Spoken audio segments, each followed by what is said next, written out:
So, good day everyone, good day sir. Our topic for today is all about causes and characteristics of burns, scalds, and frostbite. So, first is what is burns?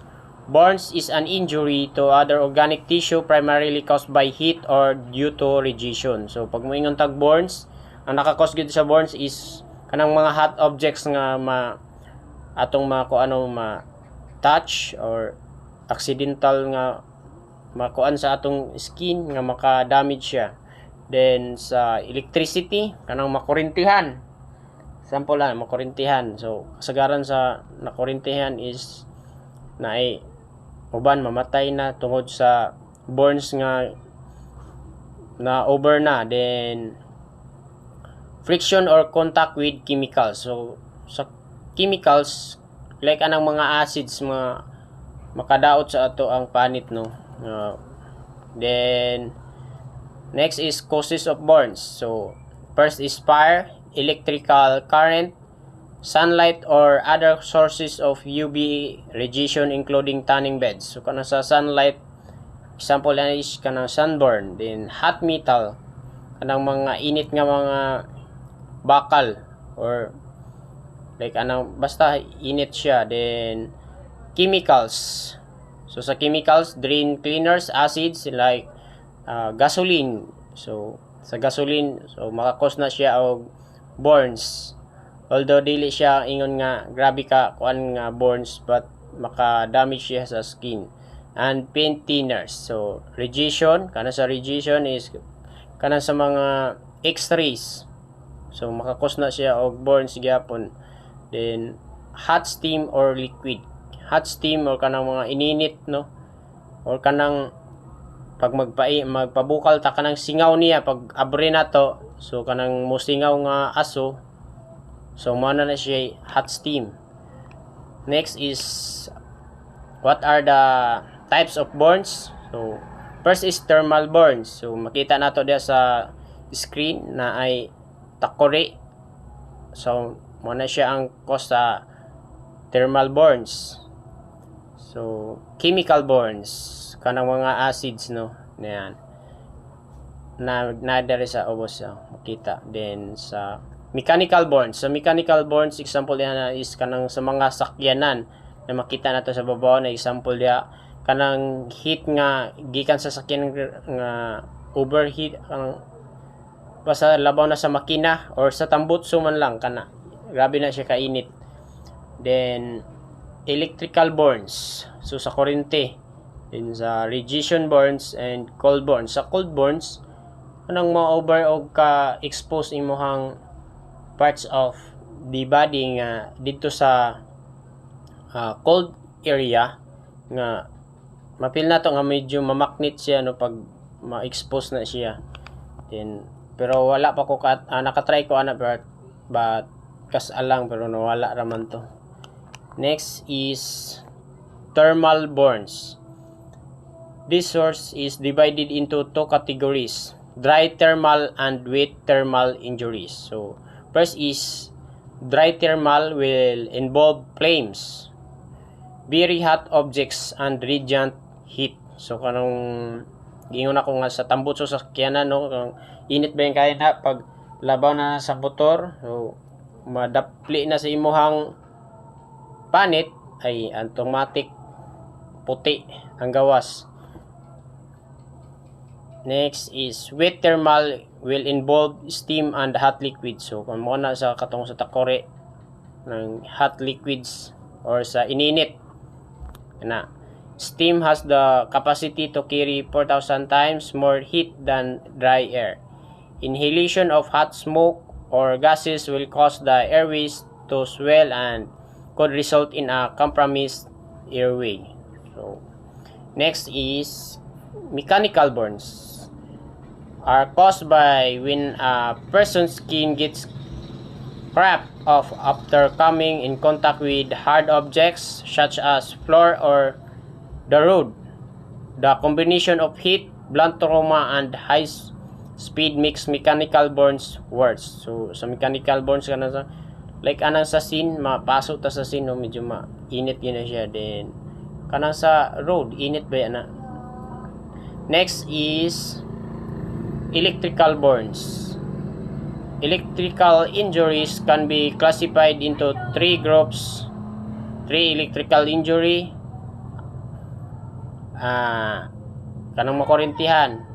Next is arc burn, kanang sa welding machine, di ba, na ay mapasok ta ana kanang iyang kidlap-kidlap. And electrical thermal burn.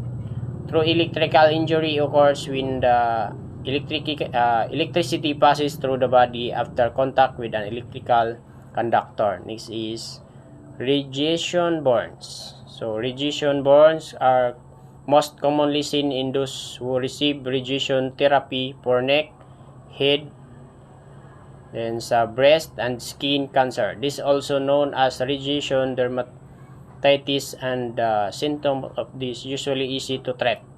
So sa radiation kanang mga sa ultraviolet rays or sa X-rays, so makakos na siya og burns. It's either sa neck, sa head, laban na sa breast kanang sa X-ray, or pwede po siya makakos og skin cancer, and easy siya makatreat og kanang mga skin infections bitaw, like anana. Then sa cold burns takes place when a person is exposed to ice for prolonged periods. So pag ma-expose imohang lawas sa or sa kamot man lang sa bugnaw nga mga area kanang medyo dugay-dugay gyud, so makakos na siya og cold burns, mamaknit na siya, no. Then this shouldn't be confused with frostbite. So sa frostbite kasagaran is ang nerve manggod ana is nagka-damage mo nang medyo ang uban na muko na makita nato sa kon is nagkabukol-bukol na siya. Then ang ending ana is makos na siya og frostbite. Pag abot na sa frostbite is malagom na siya, then mubuto. Ang ending ana is putol ang kamot, kay damage naman siya, ma-damage siya. So kailangan siya putlon kay siyempre di na siya makuan, kay di na siya maulian kay nerve ang na-damage yun niya. Then next is the classification of burns. So there are 3. Then first degree burns are the ones that affect only the epidermis, which is the outer layer of the skin. So makita nato sa picture. So ang ma-damage lang is ang kanang pinaka babaw nga panit, pinaka outer layer. Way labot ang dermis area, ang epidermis lang. But sa second degree burns affected the epidermis as well as the dermis, which is lower layer of the skin. This cause redness, swelling, pain, and blister. So sa second degree is apil na ang dermis area. So dili lang katong sa first degree is ang dermis, epidermis lang man. Sa second degree is dermis area na, apil na ang kuan na siya, mo na siya mapaknit. So the cause of redness kanang mupula, then swelling kanang mapaknit bitaw. Pag kuan nimo is maputi na, makita ang puti nga area sa skin. Then tungod na siya sa kanang sa blisters, kanang magbugol-bugol, magtibugol nga nay magtubig. So pag mapaknit na siya, ang resulta na is swelling and pain. So hapdos gina siya. Then next is the third degree burns. Third degree burns affect all the layers of the skin, including the fat layer situated beneath a human being's skin. So sa third degree is apil na gid siya na epidermis, dermis, and subcutaneous. So damage na apil ang, kung nakuan pa na is naapil na sa unod, no.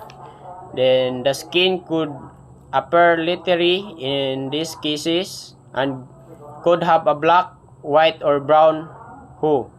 So ang color ana is mulagom, ang uban is magputi, then brown. So muna sa third degree burns. So kailangan siya og treated or medical medical assistance. Yan na. Next is complication of burns. Complication of burns is, first is scarring. The rest of scarring can be reduced by using sunscreen on the affected area every day or through the application of an ointment.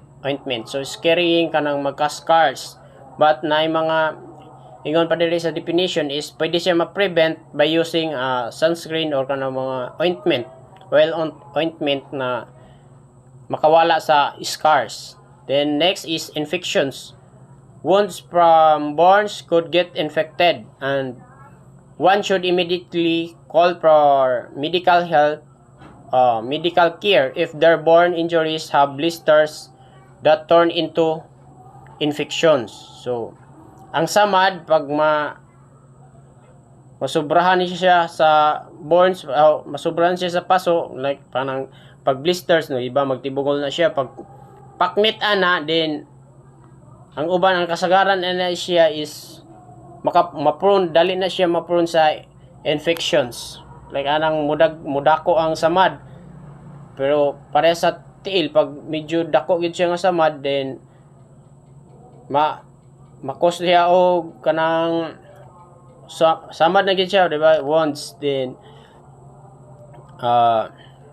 ang uban ana is i-adapt po na siya og parang unsa na, medyo malata na siya, di ba? Nay anana nga mga samad ganang dakpo na siya kay diabetic ang isa ka tawo, so dakpon siya infectionon, may infections, so kasagaran ana is putlo na lang yun.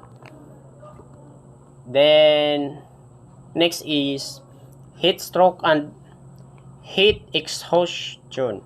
If you're experiencing a heat stroke or heat exhaustion, you could have headaches, kanang paglabad sa ulo, or experience muscle pain. So, pamaulan. Anong mga sakit sa mga muscle. Then, confusion and dizziness. Kanang medyo malipong or sama na siya. Magluya. Nana. Next is first aid of burns. So, munitambal pag mapaso. So, first is try to stop the burning as much as possible. Kung ang biktima is nakuha mismo nimo sa diha kanang nasunog, mostly ani kanang sa mga balay nga nasunog. So, simpre palungon sa imong, kung naa siya sa kwarto lang, higamay lang ang kuan sunog, din simpre palungon sa nimo ang kuan burn as much as possible para dili mo kalat. Then this could mean extinguishing the fire with water, so sablikan, or taking the victim away from the location. So imo ginang ipagawas imong victim or trapping the flames by using a blanket. Next is carefully remove any jewelry or clothing near the burnt area of the victim's skin. So kung naay mga sing-sing or relo sa party sa kuan nga na paso, sa kamot nga na paso, din i-remove siya, no, para maiwas ang kanang kanang swelling, katong mapanit na. Next is give the victim over-the-counter pain medication such as ibuprofen or paracetamol. So tagaan og tambal nga mga pain reliever. Then try to keep the injured area rest if possible for the patient, as this can help to reduce the swelling. So kung mas maayo kung ipataas or ipalayo ang kamot sa kuan, ipadistansya kanang lawas pod kay para ma-reduce ang swelling kanang mapanit. Kay kung madikit siya, so na possible dako siya possible nga pag madikit sa tong panit is katong burnt area is mapanit. So next is use a cling film to cover the burnt. Cling film katanay nipis nga kabantay mo ng nipis nga pangtabon og plastic ni siya pero clean ni siya. So mo na gamiton kanang pang-cover sa gulay siguro na gulay or sa foods kanang puti, white film. Then the next is sa group na ako na. Thank you. So good day, sir. I'm Vanessa Grace A. Sapla, and this is my report, scalds. So scald is caused by something wet, such as hot water or steam. So ang scald is kaning mga causes kaning mga init, like mga init na tubig or kanang gipa-steam na. So scald causes, scalds can be accidental or not, but many can be prevented. So they often caused by minor accidents when you are in hurry or under pressure. So causes is kanang magdali-dali nga, for example is nag-init ka kanton, then nagdali-dali ka, so accidentally nga nayabo sa imong kamot, so makakos gyapon na siya burn, like mamula. So for example is you can scald yourself by spilling a hot beverage or soap on your skin. So for example is mabut nga nimuhang kamot or init nga tubig, so tanan manggurataan is mamulag yun, tanan ta is maka-experience na mamulag yun siya kung mabubuan. So scalds burn are especially common in the restaurant industry. So for example is kana is ang chef na giluto, so possible nga kanayang kuan kalayo is sa kalais, possible nga mukatay na diri or mukuan sa iyang kamot, so nagya pa possibility nga mapaso siya. So kanayang init kanang kalayo is possible nga mapaso siyang kamot or bisan asa na skin, so possible gyapon na siya nga ma-cause of burn, scalds. So signs and symptoms, first is red skin and swelling, kana mamula ang imong kamot pag yanugan. So pain in the area of the burn, blistering may start to appear. So here's the classification of scalds. So first degree is redness, meaning damage to outer layer of skin. So mabuban kag init tubig, possible yun na nga mamula. Labi nagkanang init kayo, mamula yun na siya, or kapasok-pasok ka, mamula yun na siya. So unsa pa na kapan. So next is degree scald, so blistering damage. So maning example sa blistering damage. Maning example sa blistering damage is kana mamburot siya. So experience na kuan is napasok kuan mamburot yun siya pag tusokon is sakit hapdus. Ayan sa girl. So next is third degree scald is skin severe damage or destroy some damage to the very serious risk of infection. So kani nga paso is infection na ni grabe na kayo ni siya nga pagkapaso sa iya kay na infection na iyang one. For example ani third degree is skin severely, maning example niya. Ayan. What to do with the scald?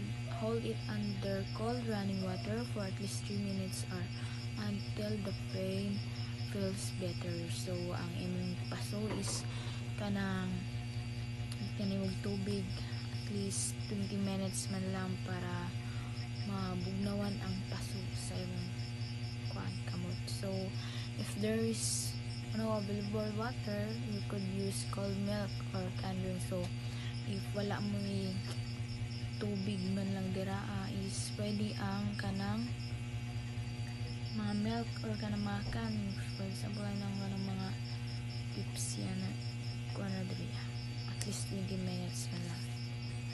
So next is remove any jewelry or clothing and stock the burn before the area begins. So pag possible na mapasok ka, kailangan mo ipang-remove imong mga jewelry or clothing. Yes, kailangan na siya and what to do. So next, when the burn has cold, cover the area loosely with clean film liquid. So kani is ang atong pasok nimo is ibutang nimo sa clear na plastic bag, dapat clean para walay ma-infection sa pasok. So kailangan nimo ibutang imong kuan para more siya mabuot, para mabugnawan imong kuan. So So do not wrap the cling film around the burn as the area needs space to well. So dili nimo i-wrap. So if you burn a foot or hand, you could use a clean plastic bag. Ayan guys. Ayan sir, is if possible kailangan nimo need na clean na plastic bag. So do not use ice or creams or gels.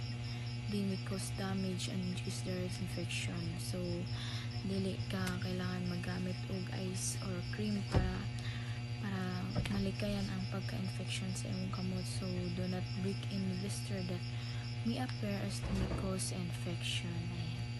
Morning, what to do. Muna himuon nimo og mapasok ka.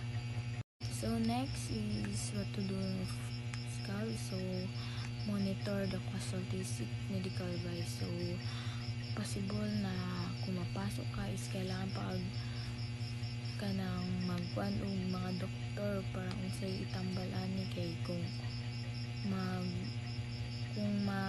pataka ra kag butang is possible na ma-infection pareha tong sa 3rd degree. Parehas at least ma-infection ay mo mga paso. So di jud ka mo pataka og butang sa mga paso nimo para dili kayo ma-infection. So need nimo matawag og medical advice. Matawag ka kung unsa man imong dapat himuon or dapat nimo nga itambal anay mong paso. So marot sir, thank you and get this. Frostbite. Okay, frostbite is an injury that is caused when a person's skin and the underlying tissues freeze. It occurs when an individual is exposed to extreme cold temperature. The most commonly affected areas is the frostbite are those to cheek, nose, and fingers. So usually man good pag ang tao daw makuha ang iyang mabugnawan ang iyang kamot or part sa iyang skin, automatic na siya madaot. So another is the sign of symptoms of frostbite. So mao ni mga symptoms: hard white and cold skin, itching, blistering and swelling, loss of tissues based on severe frostbite, loss of feeling, numbness and clumsiness. So mao ni sila nga following effect nga mahitabo once ang tao masunog ang iyang panit or mabugnawan didto sa temperatura nga kuan siya kanang extreme heat or extreme coldness. So automatic ang panit maapektuhan, mao ni ang mga symptoms. Then another is how common is frostbite. So even though frostbite is common, it isn't common as it was. This because people has access of resources that inform how about prevent frostbite, and also because clothes and suitable for colder climate now more easily available. So usually man good ang kaning frostbite, common na kayo ni siya nga mga panghitabo. So another is how long is it takes for get frostbite. So unsa kadugayon ang kung masunog ang imong panit, no? One can get frostbite in about 30 minutes or less than when shell has a temperature of 26 degrees Celsius, or even lower in case your live work in place where it's extreme hold vital limit and spend outdoors to reduce this frostbite. So mauni iyang ma-adapt is 30 minutes, no, this done. So another is the common affected areas of frostbite. So usually ang maapektuhan anang ang iyang dunggan. Then the stage of frostbite is frost snip, superficial frostbite and deep severe frostbite.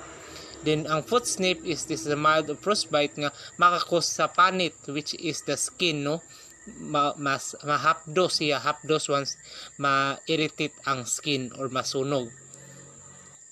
So deep or severe frostbite, all the layers on the skin as well as the tissues affected. So mauning dagway sa kamot, no, once ang part sa skin is nasunog, so nagrabihan og kasunog, so mao na hinungdan mag-itom siya, no, ang skin sa tao nga na nakatagamtam og ing-ani nga effect sa burn, no. Can frostbite to permanent damage to skin? Apart from frostbite is form frostbite permanent damage to skin, it can also damage their bone. So usually man good pag once nga ang skin nato na damage, automatic maapektuhan jud ang mga bukog ug other cells. Do I need surgery for frostbite? When the case is prospective surgery, might have to perform remove any dead tissue. So, automatic, pwede matanggal ang mga panit o mga parts dito ang kailangan tanggalon. The complication frostbite mao ni siya. The changes of color of skin, infection, loss of nails and damaged nails, tetanus or stiff. So, these are the following effects or complication of frostbite. So, mao ni sila. So, how to prevent frostbite? So, don't spend a lot of time outdoors. So, dili pwede nga magpainit, magpabugnaw man lang og sa gawas, no? Kung sobra ka init, di na pa maayo. Don't forget to wear. So, kinahanglan jud nga magsuot og mga jacket or sapatos, no? Kung mato gawas. Og dili mag-inom og mga alak. And don't apply direct heat from affected area to rub it. Don't smoke if you develop frostbite. So, once nga naka-experience ka ani, bawal jud ka manigarilyo, no? Kinahanglan jud nga ang imong lawas putson jud og habol or anything. That's all. Thank you.